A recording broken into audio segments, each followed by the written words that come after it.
اس طرح کا اقدام اٹھایا کہ مولا کو اذیت پہنچائی، تو لعنت ہو ان لوگوں کے اوپر۔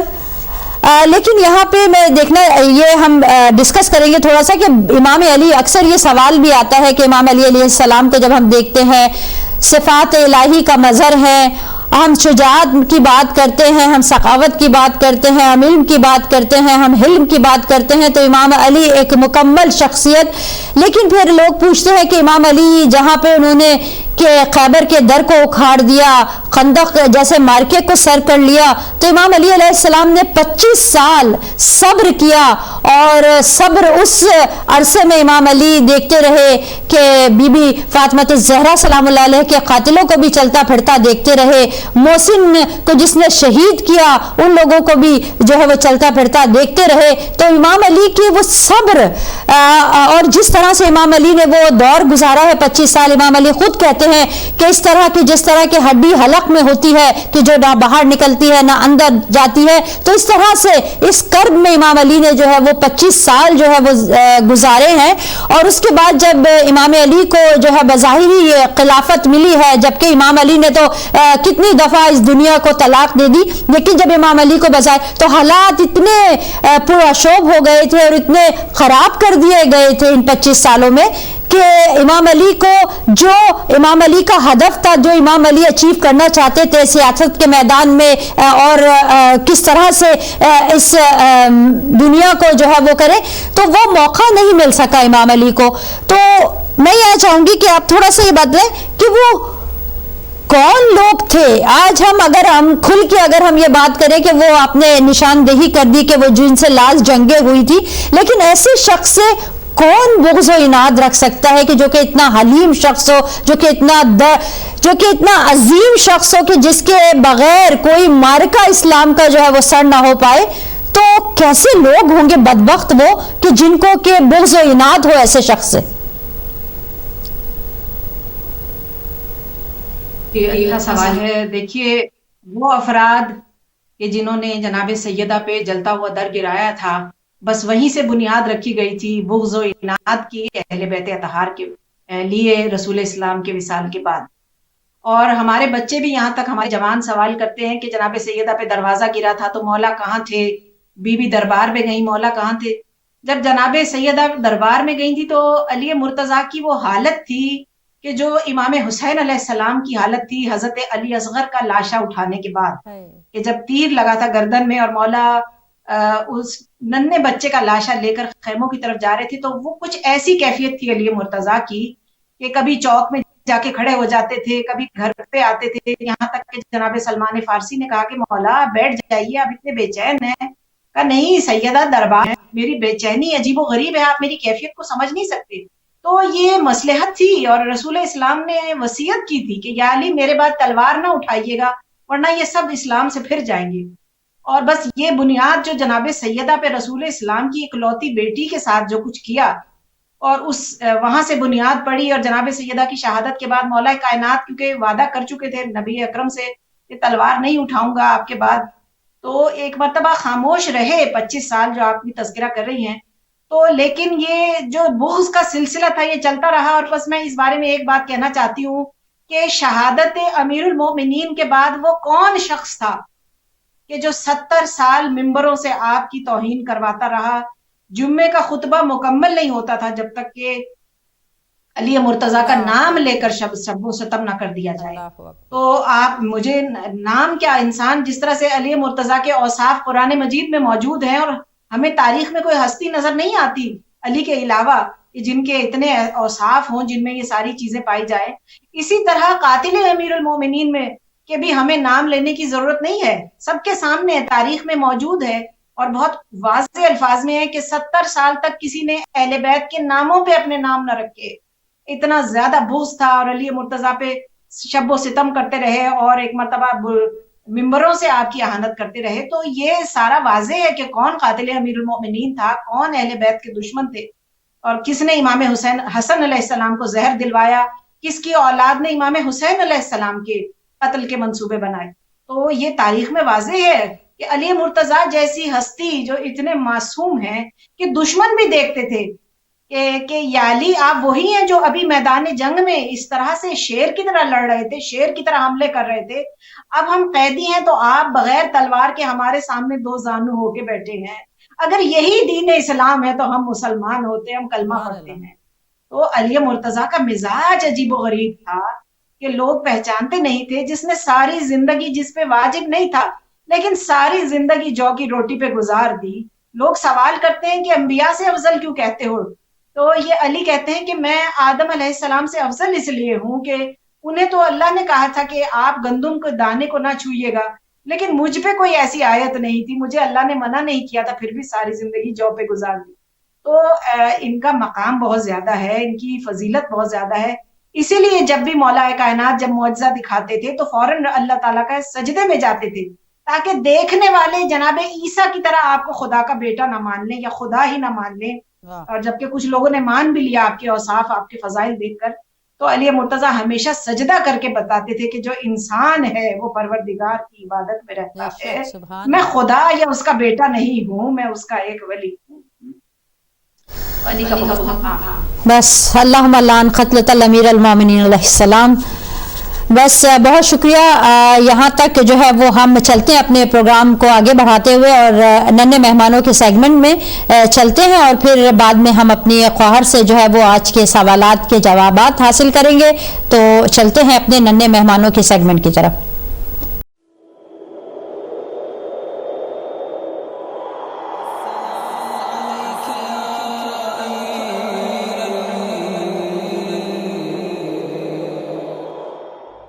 Assalamu alaikum warahmatullahi wabarakatuh. First of all, I thanks to Hidayat TV for giving us a chance to prove ourselves and for calling us for reading this. And I am Ms. Zara Kulsum. And I am Ms. Sakina Kulsum. We are the students of Maktab-e Imam Yasir Ajla Talafaraja, Aurangabad, India. Bismillahirrahmanirrahim. آقا جائیے مولا جائیے منتظر آج سارا جہاں ہے آپ آ جائیے جانشین نبی جانشین نبی آپ کا ہی یہ عرض و سما ہے آپ آ جائیے کعبہ بھی تیرا یوں ویران ہے امت بھی ساری پریشان ہے کعبہ بھی تیرا یوں ویران ہے امت بھی ساری پریشان ہے آپ ہی آئیں گے آپ ہی آئیں گے تو بسے گا یہ سارا جہاں ہے آقا جائیے مولا یہ تیرے جو حکمدار ہیں مشکل میں سارے گرفتار ہیں مولا یہ تیرے جو حکمدار ہیں مشکل میں سارے گرفتار ہیں عسکری کے سمر عسکری کے سمر سرنگو آج سارا جہاں ہے آقا آ جائیے مانا کہ ہم سب گنہگار ہیں معافی کے مولا طلبگار ہیں مانا کہ ہم سب گنہگار ہیں معافی کے مولا طلبگار ہیں ہم تیرے ماتمی ہم تیرے ماتمی ہر رضادار نوحہ گناہ ہے آقا جائیے مہدی کو بھیجے اے رب جلیل آباد کعبہ کو دیکھے عقیل مہدی کو بھیجے اے رب جلیل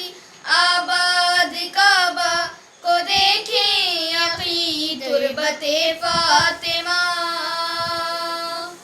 تربت فاطمہ نے پکارا صاحب زماں ہے آقا جائیے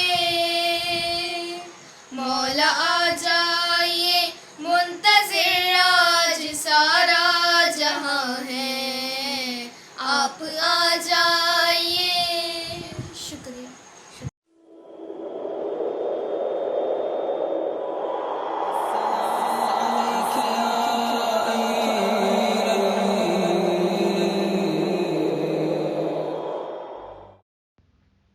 السلام علیکم بچوں، آپ لوگ سب کیسے ہیں؟ آپ سب لوگوں کے روزے کیسے چل رہے ہیں؟ اچھا ماشاءاللہ، آپ لوگوں نے کتنے روزے رکھے؟ واو ماشاءاللہ ماشاءاللہ. اچھا چلے سب سے پہلے مل کر دعا کر لیتے ہیں. اپنے ہاتھوں کو بلند کیجئے. جی اس طرح. بسم اللہ الرحمن الرحیم. اللہم اخرجنی من ظلمات الوہم واکرمنی بنور الفہم. اللہم افتح علینا ابواب رحمتک وانشر علینا خزائن علومک برحمتک یا ارحم الراحمین.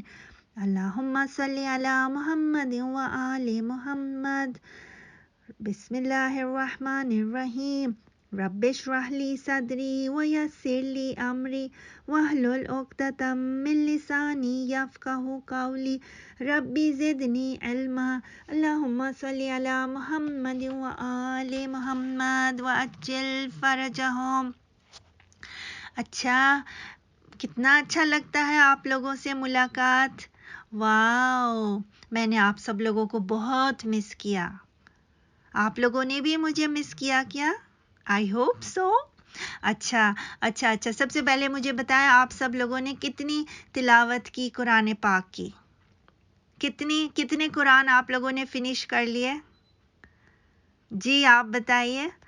آپ ماشاءاللہ آپ لوگوں کو پتہ ہے نا، میں نے آپ لوگوں کو بتایا تھا کہ اس مہینے میں، ماہ رمضان کے اس مبارک مہینے میں اللہ اتنے جنرس ہیں ہمارے ساتھ کہ اگر ہم صرف ایک آیت اگر ہم تلاوت کرتے ہیں، جیسے بسم اللہ الرحمن الرحیم، تو اللہ ہمیں پورے قرآن پاک کا ثواب دے دیتے ہیں. اور آپ کو پتہ ہے پورے قرآن پاک پڑھنا اتنا آسان نہیں ہے. کتنے ساری آیتیں ہیں. اگر ہم دوسرے مہینے میں کوشش کریں تو بہت مشکل ہے پورا قرآن ایک مہینے میں بھی فنش کرنے کے لیے. لیکن اللہ اتنے جنرس ہے کہ اس مہینے میں ہمیں ایک آیت پر پورے قرآن کا ثواب دے رہے ہیں. تو ہمیں کیا کرنا چاہیے؟ روزانہ ایک تسبیح لے کر بسم اللہ الرحمن الرحیم کی نکالنی چاہیے، تاکہ روزانہ ہمارے 100 قرآن جمع ہو جائیں، ہے نا؟ گڈ آئیڈیا ہے نا؟ اچھا آپ لوگ ایسے کیجئے گا. اوکے. آپ کو پتہ ہے آپ لوگ نا اپنے جو اکاؤنٹ ہے نا، اس میں جسے نیکیوں کا اکاؤنٹ گڈ ڈیڈز ہے نا، یہ تو اللہ کو بہت پسند ہے کہ آپ قرآن پاک کی تلاوت کریں. اور آپ کو پتہ ہے جب آپ کو چاہیے نا کہ اللہ آپ سے بات کرے تو آپ کو قرآن پاک کی تلاوت کرنی چاہیے.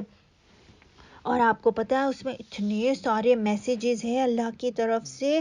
اللہ نے ہمیں حکم دیا ہے، آپ لوگوں کو پتہ ہے اللہ نے کہا ہے کہ صرف میری عبادت کرو. اور پھر اللہ فرماتے ہیں کہ بی گڈ ٹو آل.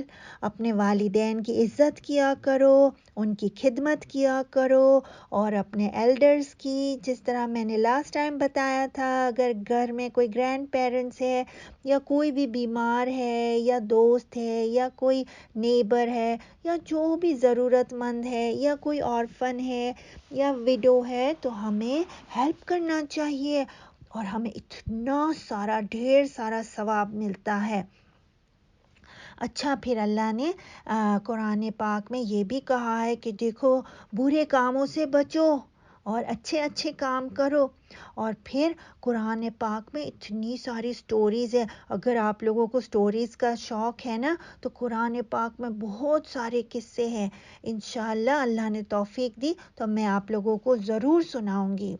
اچھا اس کے بعد آپ لوگوں کو پتہ ہے نا کہ مولا علی جو ہے اس مہینے میں مولا علی جو ہمارے فرسٹ امام ہے نا؟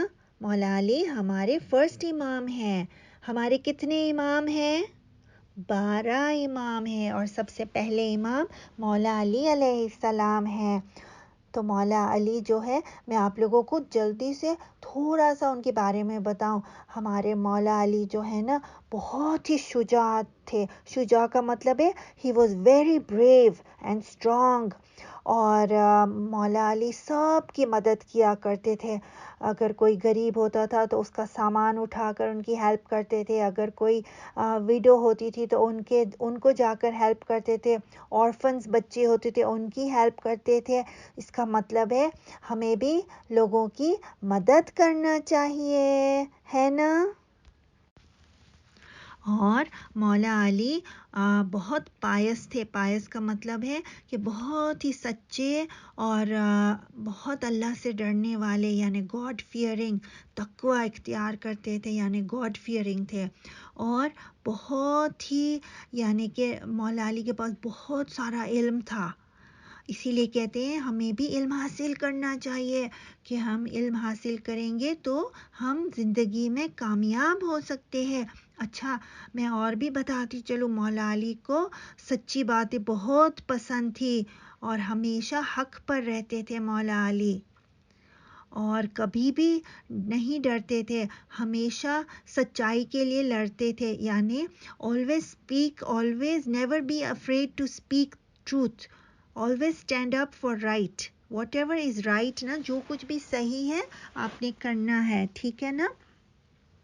اچھا، میں آپ کو بتانا چاہ رہی تھی کہ اس رات میں یہ میرا مطلب ہے ابھی شب قدر کی راتیں ہیں، اور یہ جو راتیں ہیں یہ بہت امپورٹنٹ نائٹس ہے. اس میں ہمیں بہت اسٹرانگ کنیکشن جوڑنا ہے اللہ سبحانہ و تعالیٰ سے. ہمیں بہت ساری عبادت کرنی ہے. بہت ساری عبادت کیسے کریں گے؟ ہم ایسے کریں گے کہ ہم قرآن پاک کی تلاوت کریں گے، نماز پڑھیں گے، اور ہم درود پڑھیں گے، صلوات، اور ہم استغفار کریں گے، اور ہم غریب لوگوں کی مدد کریں گے. یہ ساری چیزیں جو ہے نیکی کی چیزیں ہیں، ٹھیک ہے؟ اچھا بچوں، مجھے آپ کو یہ بھی بتانا تھا کہ آپ لوگوں نے نا، جو بھی اگر آپ عبادت کرتے ہیں تو نا دل سے کیا کریں، دل سے، اور کوالٹی جیسے نا اچھی طرح سے کیا کریں. جلدی جلدی ایسے نہیں کرنا، آپ نے دل سے کرنا ہے. آپ کو پتہ ہے جب آپ دل سے کوئی کام کرتے ہیں نا اللہ کے لیے تو اللہ کو بہت پسند ہے. اسی طرح ہمارے امام اور جو ہمارے ائمہ ہیں وہ ہمیشہ اللہ کے کام دل سے کیا کرتے تھے. اچھا، میں آپ کو یہ بتانا چاہ رہی تھی کہ اس مہینے میں شب قدر ہے، اور شب قدر جو ہے یہ سارے جو مہینے جو ہے نا، سارے جو پورے ایئر کا جو کیلنڈر ہوتا ہے اس میں جو سب سے سردار جو ہوتا ہے نا، وہ ہے ماہ رمضان کا مہینہ. اور جو راتوں کا جو سردار ہے وہ ہے شب قدر. اور جو پورے سال کی جو راتوں میں جو سب سے افضل رات ہے، آپ کو پتہ ہے کون سی ہے؟ شب قدر ہے. اب شب قدر ہمیں نہیں پتہ کون سی نائٹ میں ہے، تو اسی لیے ہمیں چاہیے کہ اب لاسٹ 10 نائٹس میں جو ہے ہمیں اللہ کی بہت زیادہ عبادت کرنی ہے. ہمیں نہیں پتہ شب قدر 19 میں ہے، 21 میں ہے، یا 23 میں ہے، لیکن ہم نے بہت ساری عبادت کرنی ہے. اچھا، میں آپ کو یہ بھی بتاتی چلوں کہ 19 رمضان کو آپ کو پتہ ہے کیا ہوا؟ ہمارے مولا علی کہ مولا علی کے سر پر اتنا گہرا زخم ہو گیا اور خون بہنے لگا، اور پھر فوراً امام حسن آ گئے. لیکن ہمارے مولا نے کہا، امام حسن سے کہا کہ بیٹا تم نماز فنش کرا، اور ہمارے مولا اتنے زخمی ہو گئے کہ گھر تک چل بھی نہیں پا رہے تھے. اور پھر امام حسن نے جلدی سے مولا علی کے سر پر کپڑا باندھا، اور جب گھر تک لے آئے تو سارے بی بی زینب و کلثوم پریشان ہو کر رونے لگی، اور آسمان سے بھی آواز آئی جبرائیل کی کہ مولا زخمی ہو گئے، اور آپ کو پتہ ہے مولا پھر جب گھر آئے تو انہوں نے اپنے بچوں کو وصیت کی اور کہا بیٹا حسن، بیٹا حسین، دیکھو میں آپ لوگوں کو ایڈوائز کر رہا ہوں، ہمیشہ ثابت قدم رہنا، یعنی always be steadfast in your religion، اور کہا کہ ہمیشہ تقوی اختیار کرنا، اس کا مطلب ہے کہ always be conscious of اللہ سے ڈرتے رہنا، اور فرمایا دنیا کے پیچھے نہیں بھاگنا، ہمیشہ سچ بولنا۔ مولا نے اپنے بچوں کو کہا دیکھو ہمیشہ صلہ رحمی کرنا، always strengthen your ties with your family، اور مولا نے بہت ساری نصیحت کی، کہا کہ دیکھو اللہ سے ڈرتے رہنا، غریب بچوں کی مدد کرتے رہنا، اور قرآن کے ساتھ اٹیچڈ رہنا، اور اپنی عبادت کو نہیں چھوڑنا، نماز کو کبھی نہیں چھوڑنا۔ بس بچوں آپ کو پتہ ہے پھر کیا ہوا، کیونکہ وہ زخم اتنا گہرا تھا، وہ جو زہر میں ڈوبا ہوا جو تھا نا، جو تلوار تھی، بس میرے مولا 2 دن بعد 21 رمضان کو میرے مولا، ہم سب کے مولا، آپ کے بھی مولا، میرے بھی مولا، اس دنیا سے رخصت ہو گئے، اور ہم سب یتیم ہو گئے، جس طرح بی بی زینب و کلثوم، امام حسن اور امام حسین اور حضرت عباس یتیم ہو گئے، ہم سب بھی یتیم ہو گئے۔ انا للہ و انا الیہ راجعون۔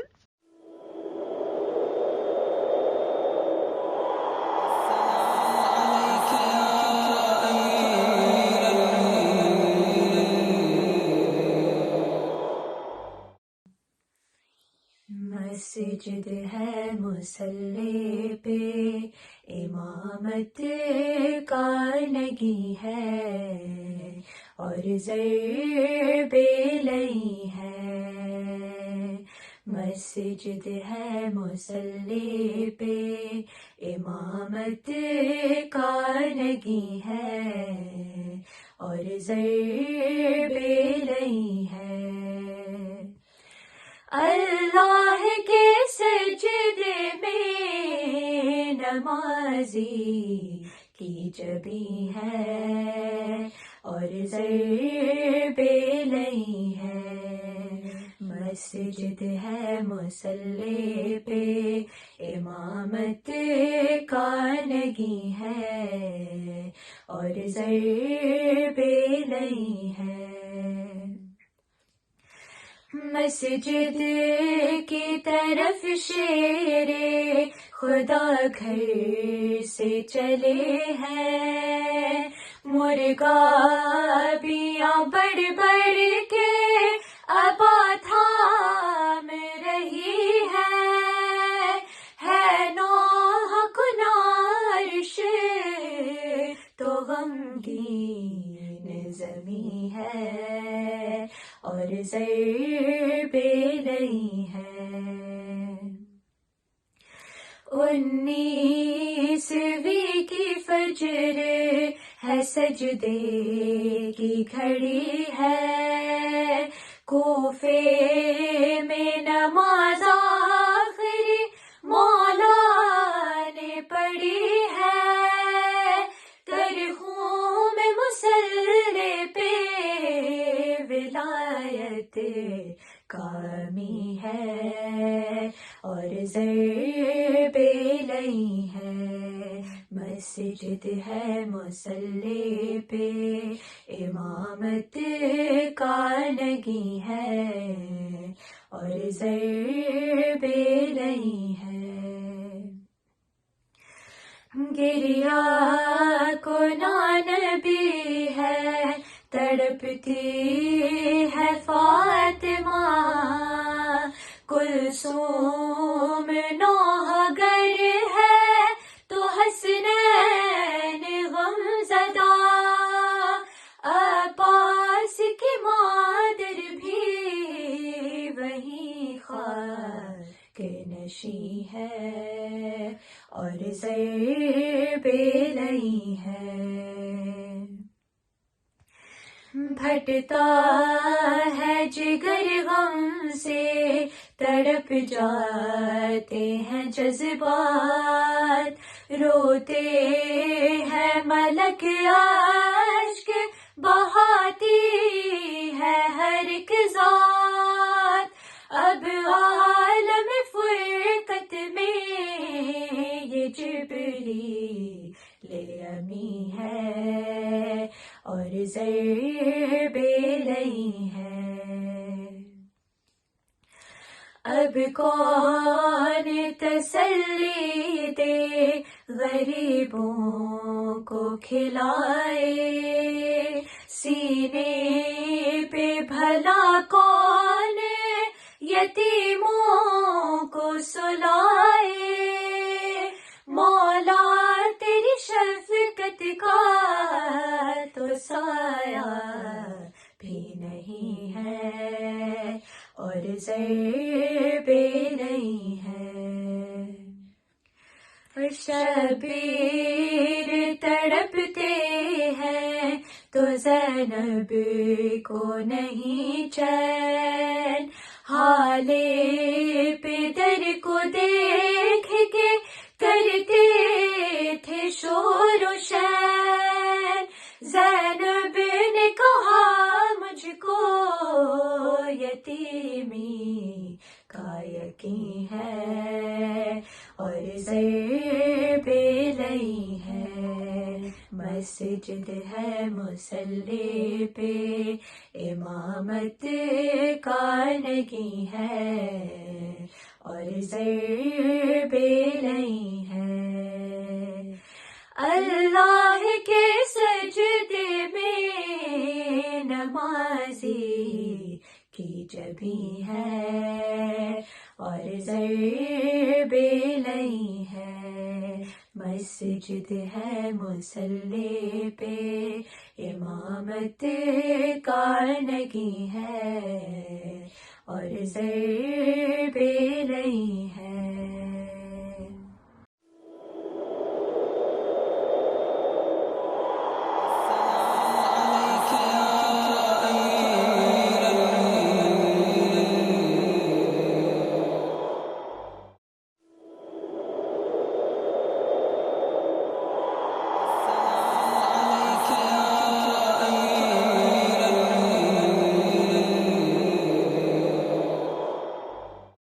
جی اب چلتے ہیں ہم سوال و جواب کی طرف، اپنی قابل احترام خواہر سے جوابات لیتے ہیں، لیکن آج مولا علی امیر المومنین علی ابن ابی طالب علیہ السلام کی شہادت کے حوالے سے یہ پروگرام ہے، تو مولا علی کی ابھی ہم نے اپنی خواہر کی زبانی جو ہے وہ فضیلت بھی سنی اور شہادت کے محرکات بھی سنے، تو علی جمال دو عالم، علی امام زمن، علی وقار دل و جاں، علی بہار چمن، علی عروج فصاحت، علی کمال سخن، علی عرب کے اندھیروں میں حق کی پہلی کرن، علی ولی سے گریزاں نہ ہو خدا کے لیے، علی تو قوت بازو ہے مصطفیٰ کے لیے، علی تو قوت بازو ہے مصطفیٰ کے لیے۔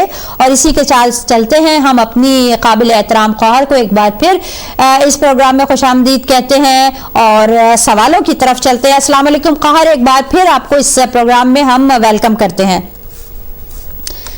وعلیکم السلام ورحمۃ اللہ۔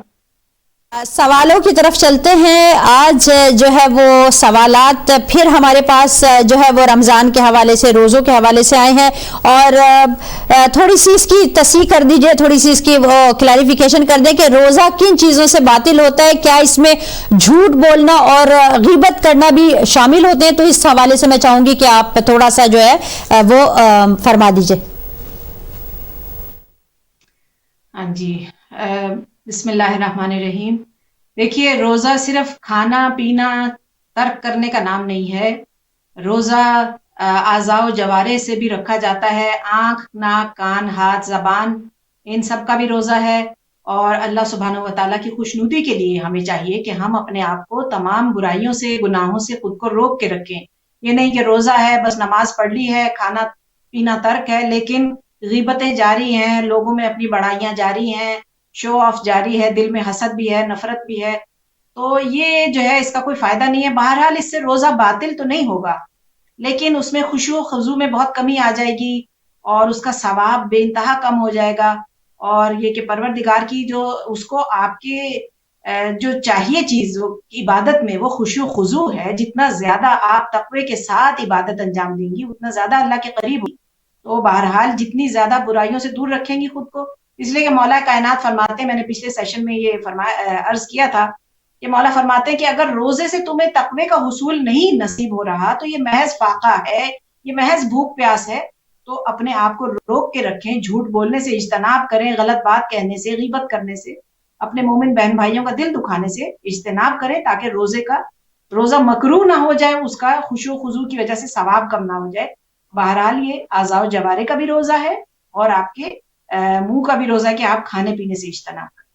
جی، آپ نے بڑی خوبصورت بات کی کہ روزے سے اصل مقصد دا مین ایم ہے کہ ہم جب روزہ رکھتے ہیں تو ہم تقوی الہی حاصل کرنے کے لیے رکھتے ہیں، جبکہ ہمارے ہاں تقوی کا مفہوم جو ہے وہ یہ جانا جاتا ہے کہ تقوی جو ہے وہ صرف بہت زیادہ عبادتوں کا نام ہے، تقوی جو ہے وہ نمازیں پڑھنے کا نام ہے، تقوی جو ہے بہت سارے قرآن ختم کرنے کا نام ہے، لیکن ایکچوئل ڈیفینیشن اگر ہم تقوی کی دیکھیں تو وہ ہمیں قرب الہی، کس طرح ہم لوگوں سے محبت کر کے بھی قرب الہی حاصل کر سکتے ہیں، کس طرح ہم اپنے آپ کو صحیح کر کے اچھا انسان بنا کے بھی جو ہے وہ قرب الہی کا وہ کر سکتے ہیں۔ تو تقوی کے حوالے سے تھوڑی سی مختصراً آپ بتائیے کہ تقوی واقعی کیا چیز ہے تقوی؟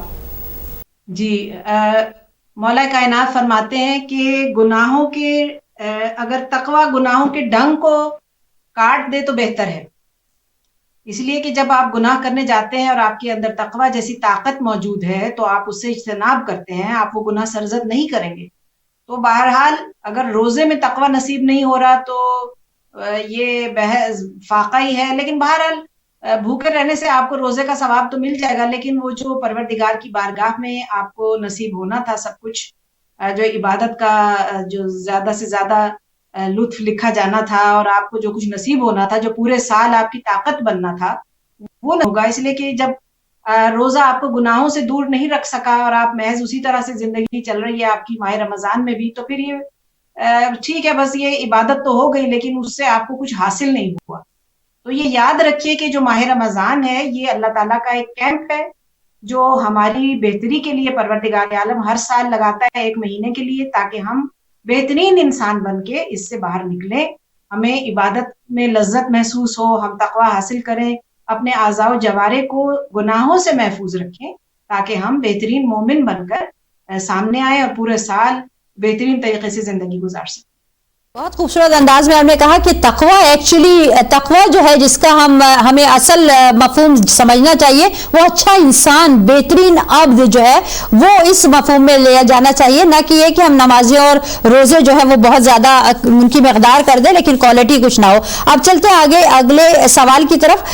یہ بھی ہم سے ہمیشہ ہی پوچھا جاتا ہے کہ اگر ماہ رمضان میں کہتے ہیں کہ رحمتوں کا، برکتوں کا اور مغفرت خدا حاصل کرنے کا جو ہے وہ مہینہ ہے، تو اس مہینے میں جب شیطان پابند سلاسل ہو جاتا ہے، اس کو قید کر دیا جاتا ہے، تو پھر انسان کیوں گناہوں میں ملوث ہوتا ہے؟ اس مہینے میں بھی ہم دیکھتے ہیں کہ ذخیرہ اندوز جو ہے وہ اپنے ذخیروں کا جو ہے انبار لگا لیتے ہیں، مہنگائی اپنے عروج پر ہوتی ہے، اسپیشلی ہمارے ملکوں میں، بجائے اس کے کہ ہم خدا سے خوف کریں، خدا سے جو ہے وہ ڈر کے کریں کہ خداوند تعالیٰ کے ہم انسانوں سے پیار کریں تو کچھ اپنے آپ کو چینج کریں، تو یہ کیا وجہ ہے کہ شیطان کے پابند سلاسل ہونے کے باوجود انسان جو ہے وہ گناہ کرتا ہے؟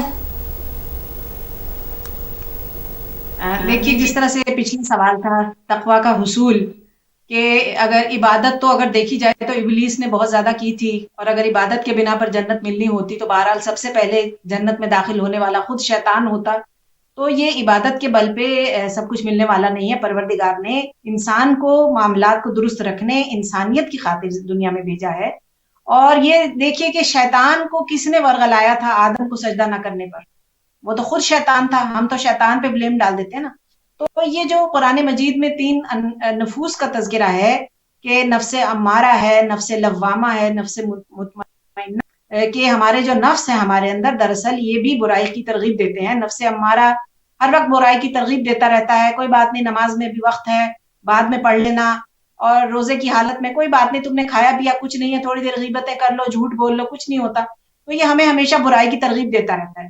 اس کو مضبوط نہ کریں، کیونکہ ہمارے اندر جو ہمیشہ اچھائی اور برائی کی جو جنگ چل رہی ہوتی ہے نا، وہ نفس اور روح کی چلتی ہے.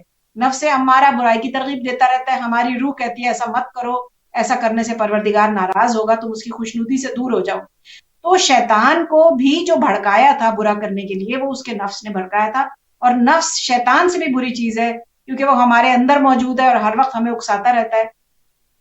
تو کوشش یہ کرنی چاہیے، مومن کے اندر کم از کم نفس لوامہ پایا جانا چاہیے، جو ڈانٹ پلانے والا نفس ہے، جو ہمیں برائی کرنے کے بعد ہمیں توبہ کی طرف اکساتا ہے، ہمیں مجبور کرتا ہے کہ اس وقت شوہر کے آگے زبان نہیں چلانی چاہیے تھی، بچوں کے اوپر اونچی آواز سے انہیں ڈانٹنا نہیں چاہیے تھا، ہمساؤں کے گھر میں کوڑا نہیں پھینکنا چاہیے تھا. تو بہرحال یہ کم از کم ہمیں احساس دلاتا ہے کہ ہم سے غلطی ہو گئی، ہمیں پشیمانی کی طرف راغب کرتا ہے. اور تیسرا نفس تو نفس مطمئنہ ہے، جو بہرحال علیین کے پاس ہے، بڑے لوگوں کے پاس ہے، کہ سورہ فجر کے آخر میں پروردگار عالم کی آواز آ رہی ہے، یا تو النفس المطمئنہ ارجعی الی ربک راضیۃ مرضیہ فادخلی فی عبادی وادخلی جنتی. امام حسین علیہ السلام کے کہ وہ نفس مطمئنہ رکھتے تھے. یعنی مطمئن نفس وہ ہوتا ہے جو کچھ بھی کرے وہ پروردگار عالم کی خوشنودی کے لیے کرے، اس کی اپنی ذات کی نفی ہوتی رہے.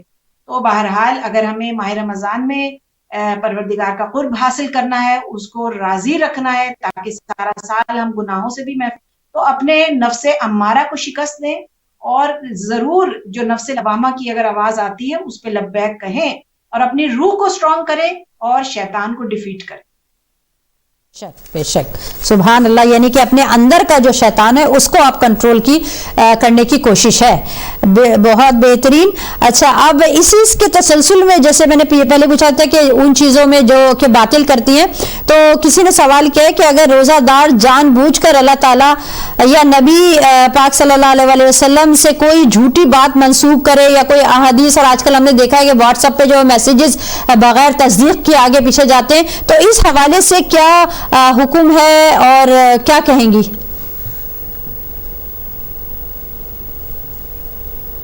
سلام فرماتے ہیں کہ کسی کی بے وقوفی کے لیے اتنا ہی کافی ہے کہ وہ بغیر تحقیق کیے بات کو آگے بڑھا دیتا ہے. تو بہرحال مومن میں یہ صفت نہیں ہوتی، مومن دانا ہوتا ہے، مومن عقل مند ہوتا ہے.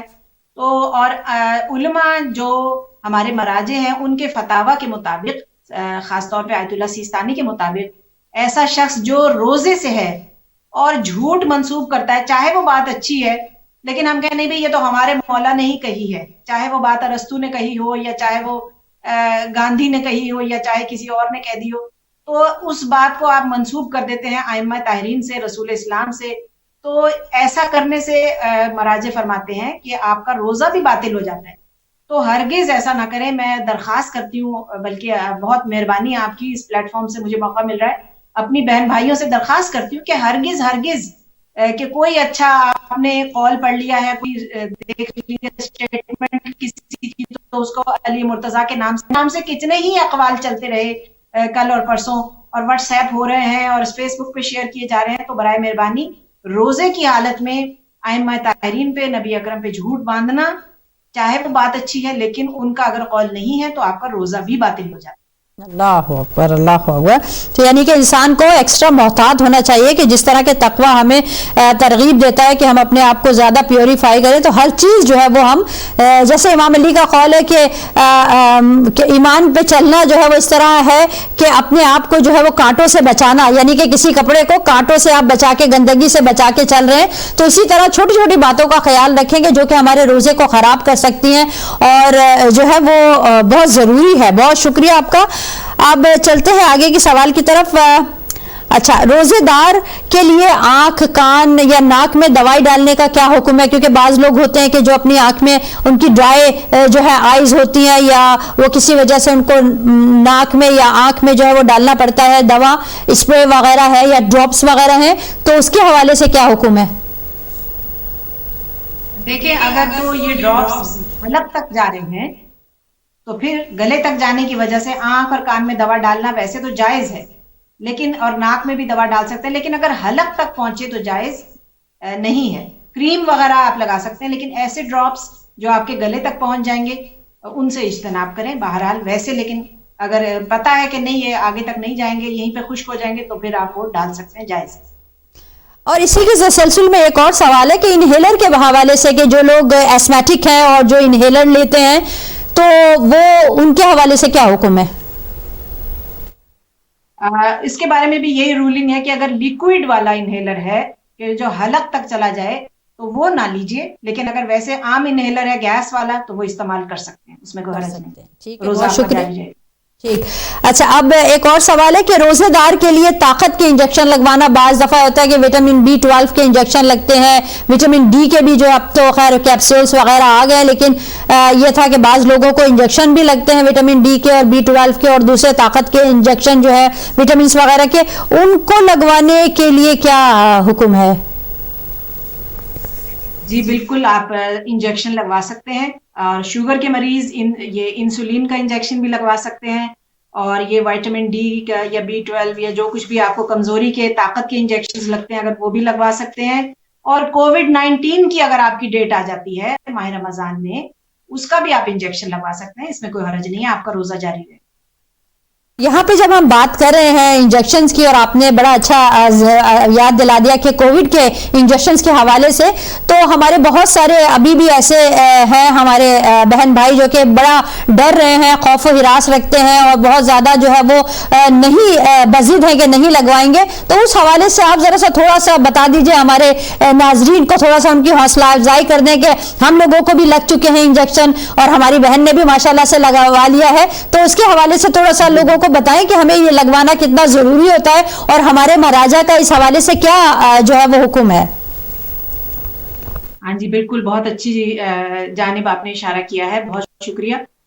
واقعی میں اپنے بہن بھائیوں سے گزارش کروں گی کہ جان کا بچانا واجب ہے ہر مسلمان مرد اور عورت پہ، اور بہرحال انسانیت کے لیے بھی بہت ضروری ہے. تو ہمارے مراجع کرام نے کہا ہے کہ کئی چیزوں میں آپ جو ہے وہ رولنگز کی بجائے عقل سے بھی کام لیتے ہیں.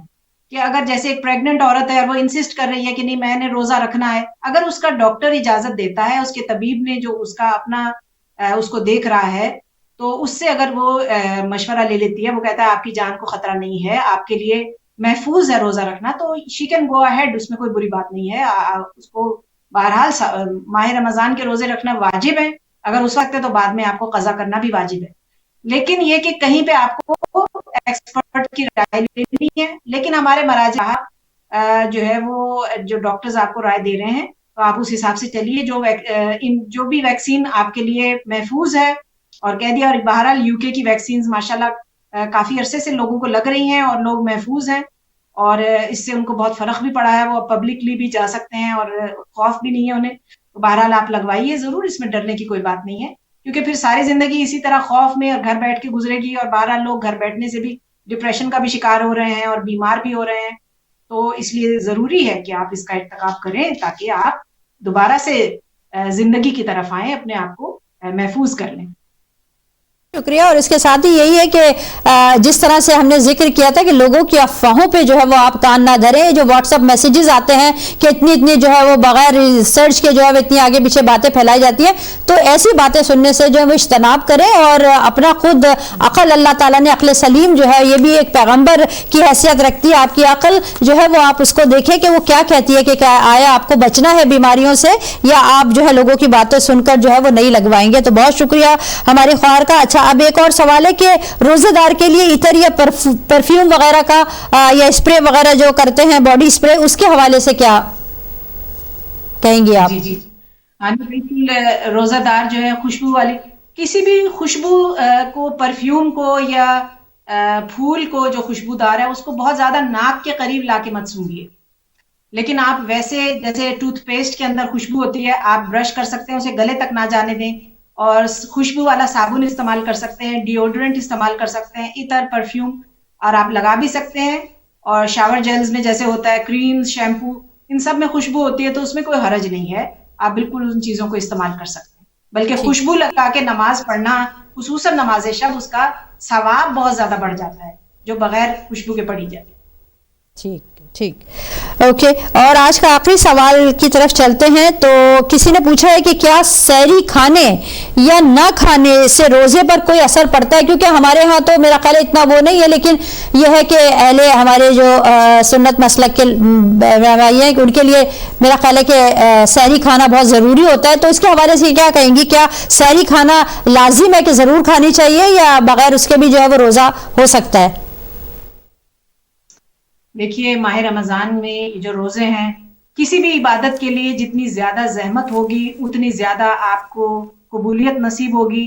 جیسے ہم حج پہ جاتے ہیں، زیارات پہ جاتے ہیں، جتنی زیادہ وہاں گرمی لگتی ہے، جتنی زحمتیں آتی ہیں، جتنی پریشانیاں آتی ہیں کہ بھئی کھانا ٹھیک نہیں تھا، بیمار بھی ہو گئے، سفر اچھا نہیں تھا، گرمی تھی، جتنی زحمت زیادہ ہوگی اتنی زیادہ عبادت کو قبولیت نصیب ہوگی. بے عین ہی روزے کی حالت میں جتنی آپ اپنے آپ کو زحمت دیں گے، یہ نہیں ہے کہ بھئی روزہ رکھا ہے اور سوئے جا رہے ہیں اور آدھے سے زیادہ دن جو ہے وہ سو کے گزار دیا، پھر اٹھ گئے اور سحری پہ جو ہے کہ وہ طبیعت خراب ہو رہی تھی، دل متلا رہا تھا، نیند آ رہی تھی، کھایا نہیں گیا تو ہم تو سحری ہی نہیں کھاتے. نہیں، جتنا اپنے آپ کو مشکل میں ڈالیں گے آپ ایسا کیجئے کہ آپ افطار میں ہلکا پھلکا کھائیں تاکہ پھر سحری کے وقت آپ کو آپ کی طبیعت خراب نہ ہو اور آپ اس پہ بھی اٹھیں. آپ زحمت کیجئے، اپنی نیند کو توڑیے اور سحری کیجئے. یہ بھی ثواب کا باعث ہے سحری کا کھانا. لیکن جیسا کہ آپ کا سوال ہے، اگر نہیں کھا سکے تو ایسی کوئی بات نہیں ہے، روزہ آپ کا پھر بھی ہو جائے گا. آپ نیت کر لیجئے، وقت پہ نماز فجر پڑھیے، فجر کو قربان کر کے روزہ نہ رکھیے برائے مہربانی. فجر بھی واجب ہے، ماہ رمضان کا روزہ بھی واجب ہے. تو فجر کی نماز پڑھیے اور نیت کریں اور اس کے بعد آپ کا روزہ ہو جائے گا. بہرحال پھر سارا دن آپ خود بے چین رہیں گے اور بھوک پیاس کا عالم رہے گا، تو بہتر ہے کہ تھوڑا سی اپنے آپ کو زحمت دی جائے اور آپ بستر سے اٹھیں اور یہ کہ زحمت کریں، کچھ کھائیں تاکہ اس کا بھی ثواب آپ کو نصیب ہو. سحر کھانے کا بھی ثواب ہے، یہ یاد رکھیے گا. لیکن اس کے بغیر روزہ ہو جاتا ہے. ٹھیک ہے، بہت شکریہ. یعنی کہ آپ اٹھیں گے تو آپ کو زیادہ جو ہے وہ جو ہے ثواب ملے گا. نور آیا نور والی بات ہو جائے گی کہ آپ ایک روزہ بھی رکھ رہے ہیں، اس پہ آپ نے جو ہے صحیح سے رکھا تقوی الہی حاصل کیا اور اس کے بعد جو ہے اپنی ساری عبادتیں بھی کی اور جو ہے دوسروں کو کے حقوق کا بھی خیال رکھا. تو اللہ تعالیٰ سے یہی دعا کرتے ہیں کہ اللہ تعالیٰ ہمیں توفیق عطا فرمائے کہ ہم علوم آل محمد کو سیکھیں اور یہ ہر طرح کے علم کو سیکھیں اور اس پہ عمل کرنے کی جو ہے وہ کوشش کریں. تو بہت شکریہ میری بہن. اور کیونکہ آج کا دن جو ہے وہ منسوب ہے شہادت امام علی علیہ السلام سے، اور ہم جو ہے وہ یہاں پر چاہیں گے کہ ہمارے خواہر جو ہے وہ امام علی کی شہادت کا غم کے ایام کی مناسبت سے تھوڑا سا اپنا ذکر فرمائیں. جی بس مومنات، میری بہن بھائی، کہ جو 19 رمضان المبارک اور 20 اور 21 جو 3 دن اہل بیت پہ انتہائی غم کے دن تھے کہ مولا کائنات اس 19 رمضان المبارک کو اپنی بیٹی جناب بی بی ام کلثوم علیہ السلام کے گھر میں کے مہمان تھے. بی بی نے آپ کو بلایا تھا کہ بابا آج میرے ساتھ افطار کیجیے گا. تو مولا ایک مرتبہ، یہ مولا ہی کا گھر تھا کوفے میں اور وہاں میں مختلف حجرے تھے بیویوں کے. بہرحال بیٹی نے چھوٹی صاحبزادی ہیں جناب ام کلثوم، انہوں نے مولا کائنات کی افطاری کی. اور ایک مرتبہ جب مولا تشریف لائے تو دیکھا کہ مولا کے سامنے بی بی نے دسترخوان بچھایا، ایک ظرف میں دودھ رکھا، کچھ نمک رکھا اور جو کی روٹی رکھی، کچھ روایات کے مطابق، کچھ کے مطابق کھجور رکھے. تو مولا نے فرمایا بیٹی آپ جانتے ہیں اور پروردگار بھی جانتا ہے کہ علی نے ساری زندگی کبھی 1 یا 2 چیزوں کے علاوہ کھانے میں کچھ نہیں لیا، اور خصوصاً افطار میں. تو یہاں سے ایک چیز اٹھا لیجئے. بی بی نے چاہا کہ نمک اٹھا لے، لیکن مولا نے کہا کہ آپ دودھ اٹھا لیجئے. تو بی بی نے پھر ایک مرتبہ دودھ اٹھایا اور بہرحال پھر جب افطار ہوا تو بی بی نے محسوس کیا کہ علی مرتضیٰ کبھی صحن میں جاتے تھے، کبھی آسمان کو دیکھتے تھے، کبھی گریہ کرتے تھے، پروردگار سے باتیں کرتے تھے. اور مولا خود جانتے تھے کہ آج کی رات یہ شب ضربت ہے، 19ویں کی رات تھی. اور پھر جب مولا جانے لگے، فجر کی نماز قریب تھی، مولا نے عبادت کی. فجر کے لیے جب مسجد جانے لگے تو مرغابیاں جو گھر میں پلی ہوئی تھی انہوں نے مولا کا راستہ روکا. بی بی کو شدید تعجب ہوا کہ کبھی بھی یہ پرندے اس طرح سے نہیں کرتے ہیں، یہ آج کیا معاملہ ہے. کبھی چونچوں سے مولا کی ابا کو پکڑتے ہیں، کبھی عجیب و غریب آوازیں نکالتے ہیں. تو مولا نے فرمایا بیٹی یہ میرا نوحہ کر رہی ہیں، یہ پرندے جانتے ہیں کہ آج علی پہ عجیب و غریب رات ہے. ایک مرتبہ مولا نے اپنے بیٹوں کی ڈیوٹیز لگائیں کوفے بھر میں کہ تاکہ بیٹے ساتھ ہوں گے تو ابن ملجم کو وار کرنے کا موقع نہیں ملے گا، اس لیے کہ علی مرتضیٰ تو نفس مطمئنہ تھے، اللہ کی رضا میں راضی تھے، نہیں چاہتے تھے کہ کوئی بیچ میں اس طرح سے رکاوٹ ہو، بیٹوں کو دیکھ کے ابن ملجم جو ہے وہ پیچھے ہٹ جائے۔ ایک مرتبہ مسجد میں پہنچے اور اس کو جگایا، قاتل کو خود جگایا مولا نے کہ اٹھ جا، فجر کا وقت ہے، نماز پڑھ لے۔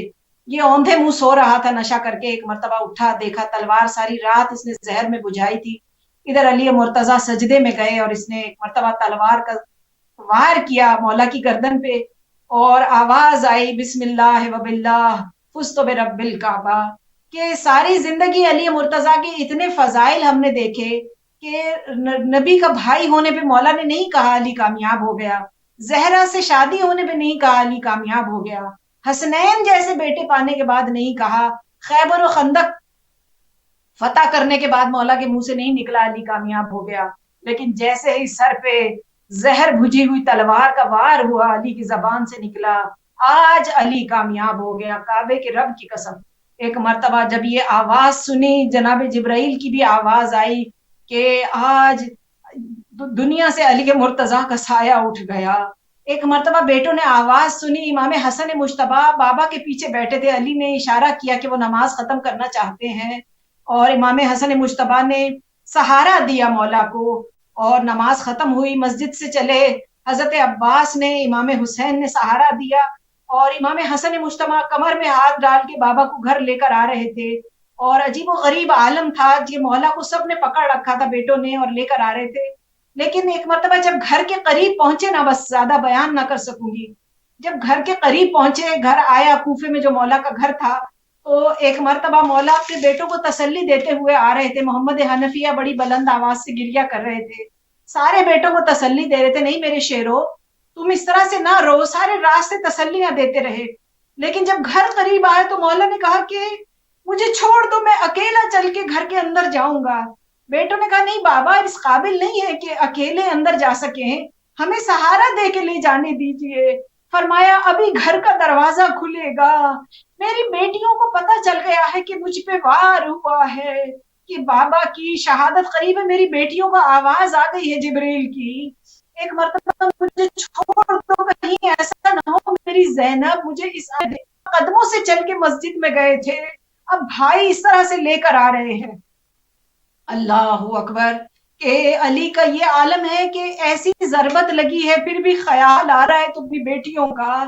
اللہ کبھی بیٹیوں کو اس طرح سے باپ کا غم نہ دکھائے کہ علی مرتضیٰ نے جب دروازہ کھلا دیکھا سامنے بیٹیاں گریہ کر رہی تھی بلند آواز سے، جناب زینب کبریٰ سر پہ چادر لیے بڑی بلند آواز سے رو رہی تھی۔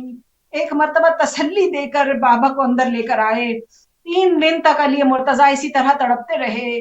طبیبوں نے کہا کہ اتنا زیادہ زہر کا اثر ہے کہ اگر زیادہ سے زیادہ دودھ پلایا جائے تو یہ زخم کو بہتری آ سکتی ہے۔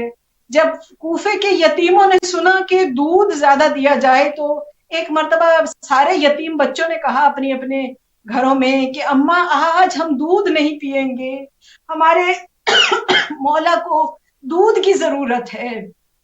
ایک مرتبہ سارے کوفے کے یتیم بچے اپنے اپنے دودھ کے پیالے لیے علی مرتضیٰ کے دولت قدا کے باہر آ گئے۔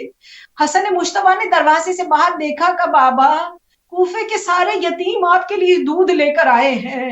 علی مرتضیٰ نے اس عالم میں آنکھیں کھولی، حسن مجتبیٰ پروردگار جانتا ہے کبھی آج تک علی نے کسی یتیم کے حق پہ قبضہ نہیں کیا، میں یہ دودھ نہیں لوں، بچوں سے کہو کہ دودھ ساتھ لے جائیں، بس میرے حق میں دعا کریں۔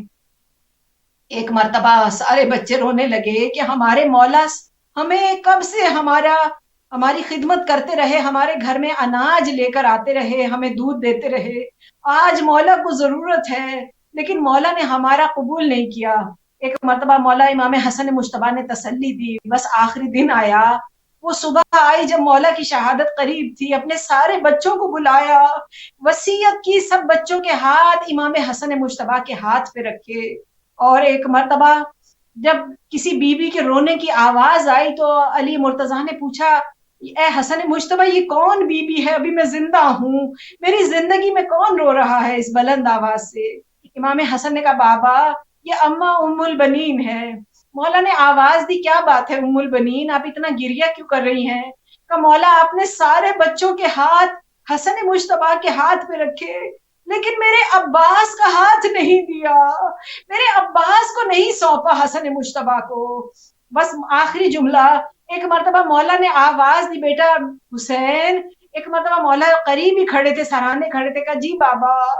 ایک مرتبہ عباس کا ہاتھ لیا اور حسین کا ہاتھ عباس کے ہاتھ پہ رکھا، آواز دی، عباس میں نے اپنا حسین تمہیں سونپا، میں اپنا حسین تم سے لوں گا، تمہیں اللہ کو سونپا. ساری اولاد کو بڑی حسرت سے دیکھا میرے مولا نے. ادھر بہشت میں شور برپا تھا، حور و ملائکہ سب ماتم کر رہے تھے کہ آج دنیا سے امیر المومنین کا سایہ اٹھ گیا. جناب سیدہ گریہ کر رہی تھی، پالنے والے میرے بچے یتیم ہو گئے، علی کا سایہ ان کے سر سے اٹھ گیا، میرے بچوں کو تسلی دینے والا کوئی نہیں ہے. الا لعنت اللہ علی القوم الظالمین وسیعلم الذین ظلموا ای منقلب ینقلبون. اللہم لن قتلت الامیر المؤمنین. بہت شکریہ، مولا آپ کی توفیقات خیر میں اضافہ فرمائے، مولا کوئی غم نہ دے سوائے غم حسین کے، اور مولا بی بی آپ کو اپنی خاص کنیزی میں جگہ عنایت فرمائے. بہت شکریہ. جی ناظرین، اس کے ساتھ ہی یہ لمحہ فکریہ ہے. جانے سے پہلے ایک پیغام کہ اپنے دل کو ٹٹولیں، اپنے آپ کو ٹٹولیں، اپنا تزکیہ نفس کریں کہ آپ کے دل میں امام علی کی، معصومین کی کیا حیثیت ہے، کس جگہ آپ ان کو رکھتے ہیں. وہ امام جو حق کی علامت ہے، جس کی محبت ایمان کی نشانی ہے، آپ کے دل میں ان کا کیا مقام ہے. اور یہ بڑی خوبصورت سی نظم آپ کے دل کو ٹٹولنے کے لیے، آپ کے جگانے کے لیے، بیدار کرنے کے لیے کافی ہے کہ تیرا لباس شریعت ولا کے دھاگے سے. یہ ہم اور آپ کو سوچیں کہ کہاں کھڑے ہیں ہم. تیرا لباس شریعت ولا کے دھاگے سے، اگر صلہ ہی نہیں ہے تو پھر صلہ بھی نہیں. عجیب مرض ہے بغض علی ولی جس میں، عجیب مرض ہے بغض علی ولی جس میں، کوئی دوا بھی نہیں ہے، کوئی شفا بھی نہیں. اندھیری قبر میں یہ سوچنا کہ اجر نبی، وہاں دیا جو نہیں تھا یہاں دیا بھی نہیں.